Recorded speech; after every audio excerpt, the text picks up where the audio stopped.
मेरे हिसाब से इस साल की सबसे बेस्ट मूवी तो नन अदर देन स्त्री 2 है, लेकिन वाइडली पॉपुलर मूवीज़ लाइक स्त्री 2 एंड डेडपुल वर्सेस वुल्वरिन जैसी मूवीज़ की बात इस वीडियो में ना करते हुए 7 मूवीज़ जो मेरे हिसाब से इस साल की सबसे बेस्ट मूवी रिकमेंडेशंस हो सकती है अभी तक।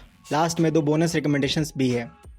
तो सबसे पहले रैंक की मूवी मैंने रखा है ट्विस्टर्स को। मूवी की शुरुआत होती है लगता है कि कोई किड्स एडवेंचर की मूवी है, घोस्टबस्टर्स, आफ्टर लाइफ जैसी, लेकिन फर्स्ट सीन में मूवी बता देती है कि पूरी एक्शन और डिजास्टर से भरी होने वाली है। और फिर 10 मिनट के अंदर ही बच्चे बड़े हो जाते हैं और फिर फीलिंग आने लग जाती है कि कहीं बोरिंग मूवी तो नहीं झेलनी पड़ेगी। उसके बाद 20 मिनट लगती है मूवी के कैरेक्टर्स की फीलिंग्स, बैक स्टोरी और डेवलपमेंट में कामली देखनी पड़ती है। उसके बाद पूरी मूवी एक्शन, एडवेंचर, फन और टोर्नाडोज से भरी हुई है। अगर आपको टैलेंटेड और स्किल्ड कैरेक्टर्स को कैलकुलेटेड रिस्क लेकर एडवेंचर करते हुए देखने में मजा आता है तो ट्विस्टर्स आपको पूर्णतः सेटिस्फाई करने वाली है। और मूवी का क्लाइमैक्स चुम्बेश्वर है, सोचा नहीं होगा, बस देख लो। कुछ कमी आपको फील हो सकती है, जैसे लीड्स को छोड़कर मूवी के बाकी कैरेक्टर्स थोड़े फन और इंटरेस्टिंग ढूंढे जा सकते थे। फीमेल लीड कैनन शिप्का के एक्सप्रेशंस और परफॉर्मेंस थोड़ी ढीली लग सकती है, लेकिन जिलेन पॉवल यानी टाइलर द टोर्नाडो रैंगलर ने वो इस सभी संभाल लिया।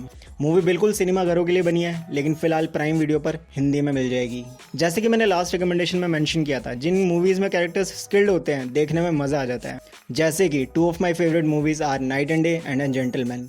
Trigger warning is next in our list. Trailer देखते ही मुझे लगा था कि another badass skilled character दिखने वाला है। Maybe Knight and Day की 50% किक तो मिल ही जाएगी, और वो बैड एज एक फीमेल कैरेक्टर हो जिसे सब अंडर एस्टिमेट करेंगे और फिर वो सबकी बैंड बजाएगी एक एक करके।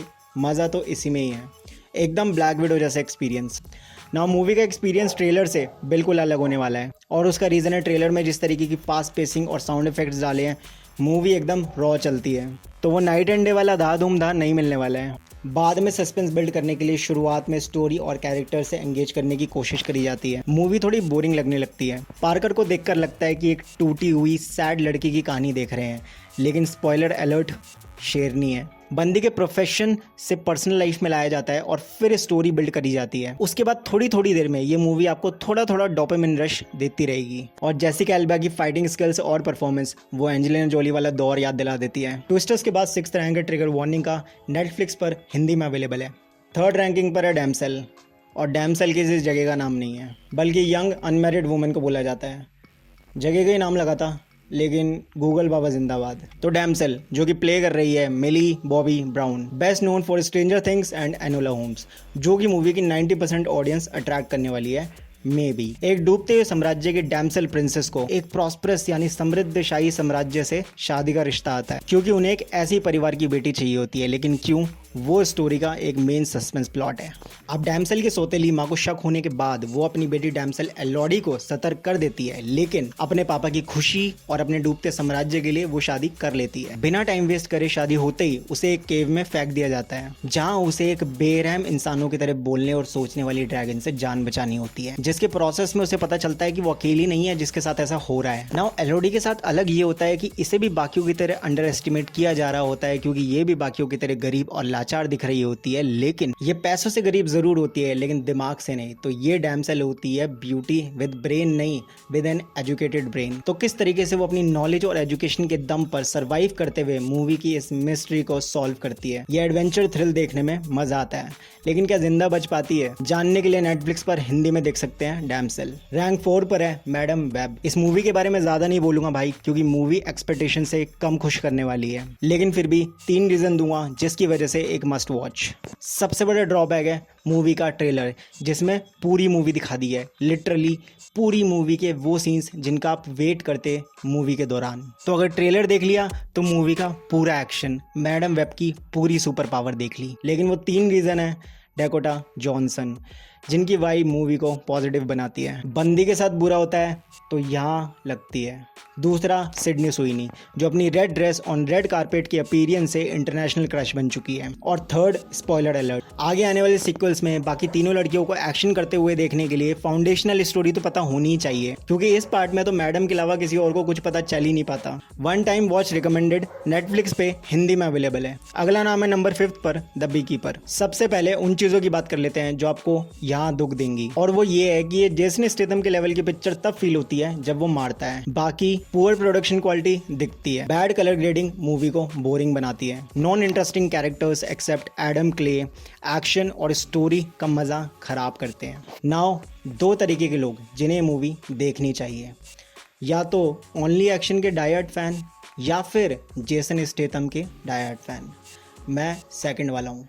एक पॉइंट और है, लेकिन प्रो है या कौन ये नहीं पता। मूवी की स्टोरी यूनिक है, कॉन्सेप्ट डिफरेंट है about beekeepers and beehives. लेकिन अगर बी हाइव्स की बैक स्टोरी बताने की बजाय Adam Clay the beekeeper की बैक स्टोरी दिखाते तो बाद की स्टोरी देखने का मजा ही कुछ और होता। खैर, इसका तोड़ू एक्शन और इस बैड एस हीरो को देखने के लिए प्राइम वीडियो पर जा सकते हो। 6 नंबर पर है मॉन्की मैन, एक बॉलीवुड बजट में बनी हॉलीवुड मूवी। 300 करोड़ के मार्क के करीब पहुंचकर दिखा चुकी है कि बजट नहीं, कंटेंट बड़ा होना चाहिए। यही वो बंदा है जो इंडियन ना होते हुए भी इंडियन एक्टर्स और फिल्म मेकर्स को कॉन्फिडेंस दे रहा है 2008 से। मूवी शुरुआत से वही स्लमडॉग वाली फील देना शुरू कर देगी और उसके साथ साथ कुछ फ्लैशबैक्स स्टोरी में सस्पेंस बिल्ड करेंगे। एक्शन सीन्स थोड़े ढीले लग सकते हैं। जिस तरीके से मूवी को रियलिस्टिक लॉजिकल बनाए रखते हुए इमोशनल सेंस बनाए रखने की कोशिश करी गई है, अटैचमेंट हुई। मूवी ने मुझे एक्सपेक्टेशंस जितना इंप्रेस नहीं किया। जिन पार्ट्स में सबसे ज़्यादा ऑडियंस से सीटियां बजवाई जा सकती थी वो सारे के सारे पार्ट्स बोरियत से भरे हुए थे। लेकिन देव पटेल की एंग्री यंग मैन वाली एक्टिंग और हर इंडियन मूवी लवर को एक बार फिल्म मेकिंग के लिए देखना मस्ट है प्राइम वीडियो पर हिंदी में। Last but not the least is Bollywood की पेशकश,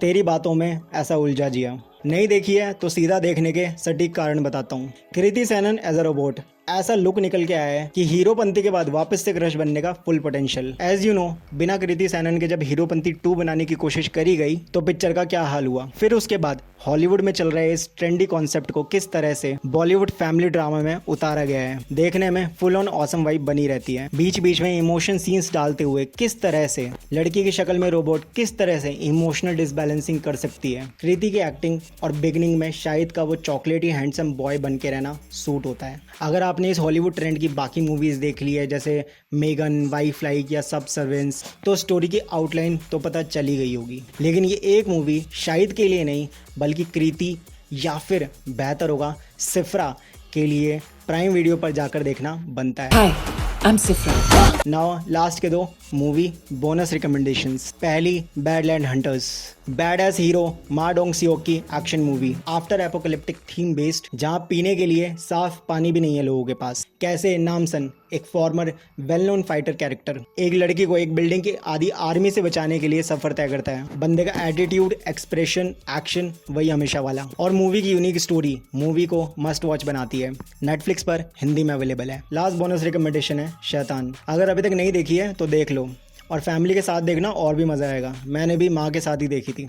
2 मूवी देखी, शैतान और उसके बाद श्रीकांत, दोनों काफ़ी अच्छी लगी उन्हें। फिल्म कॉपी है लेकिन कॉन्सेप्ट घिसा पिटा नहीं है, फ्रेश है। तो जो थ्रिल मूवी एक्सपीरियंस करवाती है वो लाजवाब है। मूवी में किसी ट्रेंडी हीरोइन की जगह ज्योतिका जी को ऐसे ही नहीं लिया। मूवी के क्लाइमेक्स से पहले कंफ्यूज हो जाओगे मूवी का हीरो है कौन। बहुत फनी सीन है। मूवी के लॉजिक से लेकर इमोशंस, पेसिंग सब कुछ सही है, और एंडिंग से बिल्कुल भी डिसअपॉइंट होने का कोई चांस नहीं है। फैमिली के साथ one time must watch recommendation है, नेटफ्लिक्स पर अवेलेबल है।